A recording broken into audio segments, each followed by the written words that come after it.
조갑제TV 시청자 여러분 안녕하십니까. 2021년 2월 14일 아침 8시 11분입니다. 약 2시간 전에 미국 상원이 트럼프 대통령에 대한 탄핵소추안을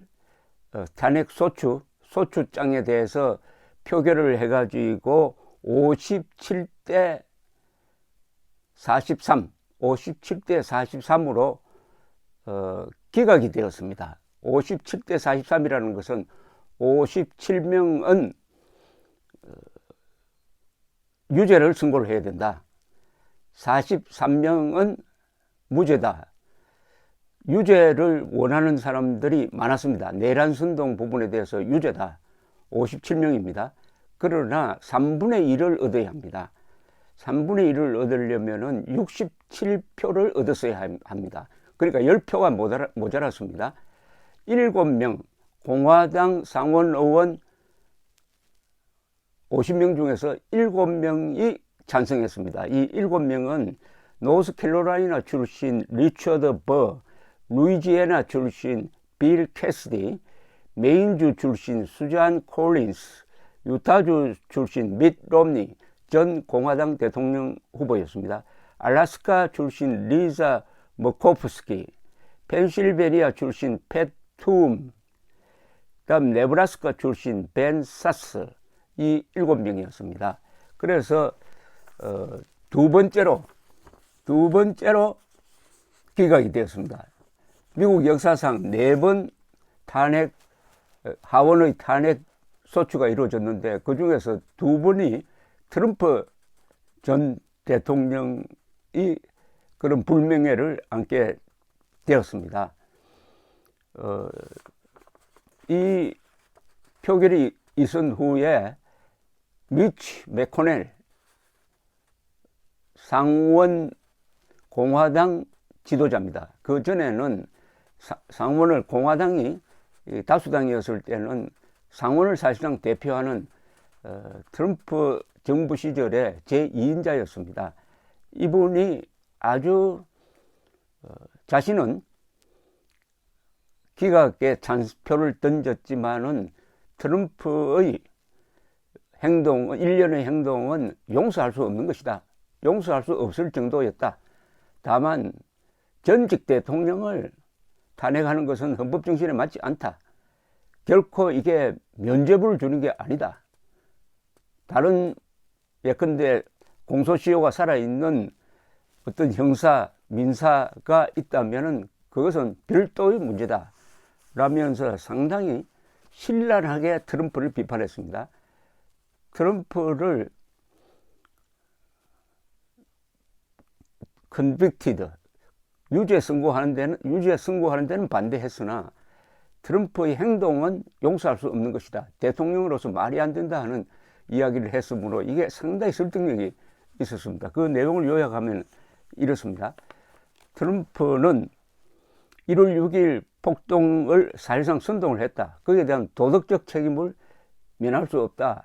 추악한이라는 disgraceful이라는 표현을 썼습니다. 추악한 행동이었다. 직무를 유기했다. 자신의 직무에 충실하지 못했다. 그리고 특히 트럼프 대통령이 당시 대통령이 선거에 지고 나서도 지구상에서 가장 강력한 사람이 몇 주 동안 황당무계한 거짓말로 선동을 했다. 황당무계한이라는 썼습니다. 와일드, 황당무계한 거짓말로 부정선거가 있었던 것처럼 선동을 했다. 이것은 자신의 의무를 저버린 일임이 명백하다. 변명의 여지가 없다. 그래 해가지고 선동된 사람들은 사실상 대통령의 지시 또는 대통령의 희망대로 행동을 해가지고 의사당을 습격을 했다. 터무니없는 일이었다. 나 자신은 트럼프가 선거 부정 문제를 가지고 소송을 제기하는 것은 그의 권리라고 변호를 했지만은 자유세계의 지도자라는 사람이 미국을 어떤 그림자 세계, 저쪽으로 표현하면 딥스테이트죠. 어떤 그림자의 세력이 미국을 훔쳐갔다고 몇 주나 고함치고 다닌 것은 지극히 경솔한 행위였다라고 아주 야유조로 이야기를 했습니다. 어쨌든 트럼프는 그 임무를 다하지 못했다. 그러나 전직 대통령에 대한 탄핵은 헌법 정신에 맞지 않다고 판단을 해서 기각에 표를 던졌다. 뭐 이런 입장을 밝혔습니다. 미치 맥코넬은 트럼프 행정부의 제2인자였고 트럼프가 하는 행동을 의회 차원에서 적극적으로 뒷받침한 사람이 한 말이라서 그 무게가 남달랐습니다. 또 한 사람 수잔 콜린스 씨는 이렇게 이야기를 했습니다.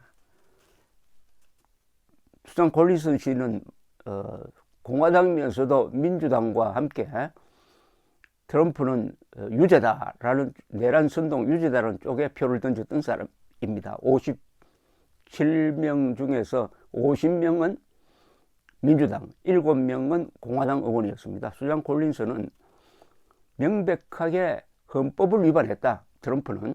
그리고 헌법만 위반한 것이 아니라 헌법의 명령인 헌법 수호의 의무를 위반을 했다. 그 다음에 취임할 때 선서를 위반을 했다. 그렇다면 나도 선서를 한 입장에서 헌법에 서약한 대로 유죄를 선고할 수밖에 없었다 하면서 절묘한 또 표현을 썼습니다. 그는 근초 더미에 성냥불을 던져가지고 내란을 선동을 했다. 폭동을 선동을 했다. 성냥불을 그어가지고 물리로 던진 것하고는 차원이 다른 행동을 했다. 그렇게 되니까 지지자들이 흥분을 해가지고 트럼프가 재선되도록 하는데 방해가 되는 미국 의회를 습격했다. 뭐 이런 취지의 이야기를 각각 다른 입장을 밝혔습니다. 미치 맥코넬은 왜 기각에 표를 던졌느냐, 콜린스는 왜 내가 트럼프에게 유죄를 선고하는 쪽에 표를 던졌느냐, 57대 43, 그러니까 10표가 모자라가지고 유죄 선고를 면했습니다. 그렇다고 해가지고 트럼프가 재기할 것이라고 생각하는 것은 터무니없는 일이죠. 다만 하나 이제 남아있는 문제가 있습니다. 그러면은 이와는 별도로 상원 하원을 장악한 민주당이 트럼프의 정치 활동을 금지시키는 탄핵 소추안이 통과되어 버렸으면은, 그러니까 유죄가 선고되었으면 자동적으로 트럼프는 영구적으로 공직 취임이 불가능합니다. 그러니까 출마가 불가능합니다. 그러나 별도의 입법을 통해서, 이때는 과반수면 됩니다. 상원 하원을 장악하고 있는 민주당이 영구적으로 트럼프를 정계에서 추방하는 별도의 입법을 할 가능성이 있습니다. 그러나 정치 계산으로는 하지 않을 가능성도 있다고 생각합니다. 이번 탄핵 재판을 통해서 민주당은 1월 6일 폭동이 왜 일어났느냐 하는 것을 트럼프가 남긴 수많은 연설, 수많은 거짓말, 수많은 트윗을 통해서 생생하게 전달을 했습니다. 한편 이 공화당 편에서 이 변론을 담당했던 변호사들은 특이하게도 부정선거가 있었다는 말은 한마디도 하지 않았습니다. 오히려 당신들 부정선거가 있었다고 생각하느냐 없었다고 생각하느냐 이렇게 캐물으니까 뭐라고 대답을 했느냐 하면은, 그것은 내가 판단할 문제가 아니다. 그것은 여기서 중요하지 않다. 이게 내란 선동이냐 아니냐가 더 중요하다. 이런 식으로 싹 피해갔습니다. 또 다른 변호사는 오히려 부정이 없었다는 식의 이야기를 하기도 했습니다. 그래서 면죄부를 받은 것도 아니고 트럼프가 유죄 선고를 받지 않았다고 해가지고 트럼프의 그동안의 거짓말, 특히 아까 콜린스라는 사람이 이야기했던 대로 이렇게 난동을 선동한 이유는 선거에 떨어진 사람이 정권을 내어놓지 않기 위해서 평화적 정권 교체를 하지 않으려고 다시 또 4년 동안 백악관을 차지하려고 한 행동이었다. 이 부분에 대해서는 이번 탄핵을 통해서 미국 국민들이 더 확실하게 알았을 것이라고 생각합니다. 그러니까 트럼프가 기각됐다고 해가지고 기뻐할 일은 아니고 공화당도 앞으로 이 기각시킴으로써 여기에 대한 트럼프와 공범이 되는 트럼프와 결별하는 결단을 내리지 못한 그 후유증을 크게 앓게 될 것이라고 생각합니다. 그런 부분에 대해서는 역시 니키 헤일리 전 유엔 대사가 아주 정확하게 이야기했습니다. 니키 헤일리 전 유엔 대사는 대북 제재, 유엔 안보리의 대북 제재를 이끌어낸 사람이고 이 사람이 미래의 대통령 후보감으로 꼽히는 이 니키 헤일리 씨가 폴리티코란 이 매체와 인터뷰를 하면서 트럼프를 탄핵하는 것은 시간 낭비다. 그는 나날이 고립되어 갈 것이다. 사업도 잘 되지 않는다. 그에겐 소셜미디어가 완전히 차단되어 있어가지고 이제는 정치적 영향력도 없다. 그가 정치를 할 수단을 잃었다. 그가 재기할 수 없다. 너무 깊게 빠져버렸다. 특히 펜스를 욕하는 걸 보고 내가 분노하지 않을 수가 없었다. 그는 진짜로 부정선거가 있다고 믿고 있을 수가 있다. 이러면서 이런 아주 우스개 비슷한 이야기를 했습니다. 풀이 초록색인데 그걸 블루라고 믿는 사람은 생명 아니냐. 생명을 비난한들 그게 무슨 소용이 있겠느냐라고 이야기를 했습니다. 이제 공화당이 앞으로 이 트럼프의 인질 상태에서 과연 어떻게 벗어나느냐. 벗어나는 건 뭐 기정사실이지만은 그 과정에서 상당히 고통을 받지 않을까 하는 생각이 듭니다. 트럼프 극성 지지자가 많아요. 그러니까 공화당 상원 의원들이 마음대로 행동을 할 수가 없습니다. 트럼프를 비판하면은 극성 지지자들이 몰려와가지고 막 욕을 하고 다닙니다. 린지 그레엄이라는 이 분은 트럼프의 아주 친한 친구였는데 인정투표를 할 때 바이든이 당선되었다는 쪽으로 인정투표를 하니까 공항에서 봉변을 당하기도 했습니다. 역시 정치인들은 이런데 약합니다. 트럼프가 계속 공화당에 어떤 작용을 하면은 공화당은 분열될 것입니다. 그러면은 선거에서 집니다. 이미 트럼프 때문에 상원을 놓쳐버리고 말았습니다. 지난 1월 6일 조지아주의 결선 투표에서 도저히 질 수 없는 2석을 잃어버리고 말았습니다. 상원 2석을. 그래서 50대 50으로 민주당이 주도권을 잡았습니다. 왜냐하면 부통령이 상원 의장을 겸함으로 결정적일 때는 부통령이 민주당 편을 들면 51대 50이 되는 거거든요.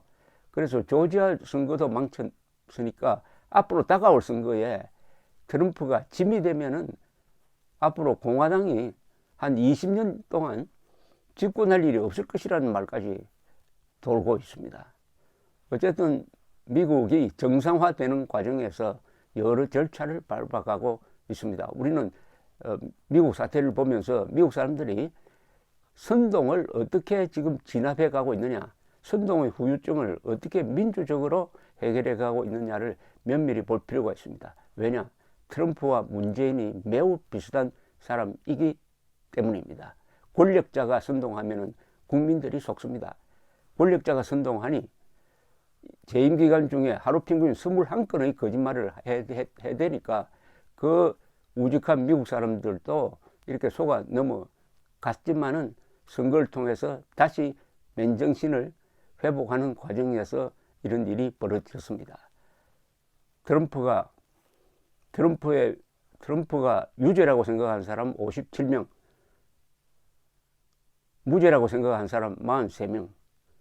그러나 10표가 모자라서 3분의 2가 안 돼서 유죄 확정은 피했지만은 도덕적으로는 치명적 재기불능의 상처를 받은 탄핵